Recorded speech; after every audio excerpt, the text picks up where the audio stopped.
Guys, നമ്മൾ ഇന്ന് ഉണ്ടാക്കാൻ പോണ ഈ കോമ്പിനേഷൻ ഞാൻ ഓൾറെഡി ഉണ്ടാക്കിയതാണ്. ഭയങ്കര ടേസ്റ്റ് ആയതുകൊണ്ട് ഞാൻ വീണ്ടും ഉണ്ടാക്കുകയാണ്. അതുപോലെ അവക്കാഡോ വെച്ചിട്ടുള്ള ഫ്രൂട്ട് കോമ്പിനേഷനിൽ ഏറ്റവും കൂടുതൽ കമന്റ് വന്നതും ഈ ഒരു മാംഗോ പ്ലസ് അവക്കാഡോ കോമ്പിനേഷൻ തന്നെയാണ് കേട്ടോ. ലാസ്റ്റ് ടൈം ഞാൻ ചെയ്ത വീഡിയോയിൽ ഞാൻ പറഞ്ഞിട്ടുണ്ടായിരുന്നു അവക്കാഡോ എങ്ങനെ സെലക്ട് ചെയ്യാന്ന്. അത് കുറെ പേര് പറഞ്ഞു ഞാൻ 2 വഞ്ചിൽ കാൽകൂത്തിനാണ്, ഒന്നും മനസ്സിലാകുന്നില്ല എന്ന്. ഞാൻ പറഞ്ഞ കാര്യം എന്താണെന്ന് വെച്ചിട്ടുണ്ടെങ്കിൽ ഹാസ് വേരിയന്റ് HASS അത് വാങ്ങിക്കണം എന്നുള്ളതാണ്. ഇന്ത്യൻ വേരിയന്റ് വാങ്ങിക്കരുത്. കാരണം ഹാസ് വേരിയന്റിന് നമുക്കൊരു ഗ്യാരണ്ടി ഉണ്ടാവും. ഇന്ത്യൻ വേരിയന്റ് നമുക്കൊരു മിനിമം ഗ്യാരണ്ടി പോലും പറയാൻ പറ്റില്ല. നമ്മൾ മേടിച്ച് കഴിഞ്ഞാൽ ചിലപ്പോൾ ചീഞ്ഞത് കിട്ടാൻ ചാൻസ് ഉണ്ട്. അതുകൊണ്ടാണ് ഞാൻ അങ്ങനെ പറഞ്ഞത്. അപ്പോൾ അത് ഈ വീഡിയോയിൽ ഞാൻ കുറച്ചും കൂടെ ക്ലാരിറ്റി നൽകി പറയണതാണ്. അപ്പോൾ നമ്മൾ വാങ്ങിക്കുമ്പോൾ ഇന്ത്യൻ വേരിയന്റ് മാക്സിമം വാങ്ങാണ്ടിരിക്കാൻ ശ്രമിക്കുക.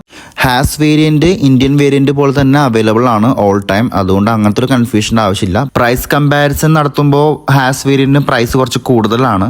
അതുപോലെ ടേസ്റ്റ് വൈസ് ആണെങ്കിലും കുറച്ചും കൂടെ ബട്ടറി എഫക്റ്റ് കിട്ടുന്നത് ഹാസ് വേരിയന്റ് തന്നെയാണ്. അപ്പോൾ ഇനി നെക്സ്റ്റ് ടൈം അവക്കാഡോ മേടിക്കുമ്പോഴേക്കും വേറെ കൺഫ്യൂഷൻ ഒന്നും വേണ്ട, ഹാസ് വേരിയന്റ് തന്നെ നോക്കി മേടിക്കാൻ ശ്രമിക്കുക. ഇനി നമുക്ക് നമ്മുടെ മാംഗോ പ്ലസ് അവക്കാഡോ കോമ്പിനേഷനിലോട്ട് വരാം. ഈ മാംഗോ സീസൺ അല്ലാണ്ട് കൂടി നമുക്ക് മാംഗോ കിട്ടി. സീസൺ അല്ലാത്ത കൊണ്ടാണെന്ന് അറിയില്ല, നമ്മൾ വാങ്ങിയ മാങ്ങക്ക് അത്രയും മധുരം ഉണ്ടായിരുന്നില്ല. അതുകൊണ്ട് തന്നെ ഒരു കുറച്ച് ഷുഗർ നമ്മൾ ആഡ് ചെയ്യേണ്ടി വന്ന്. ഗൈസ്, ഷെയ്ക്ക് റെഡി ആയിട്ടുണ്ട്. നമുക്കിനി ടേസ്റ്റ് ചെയ്ത് നോക്കിയിട്ട് അഭിപ്രായം പറയാം.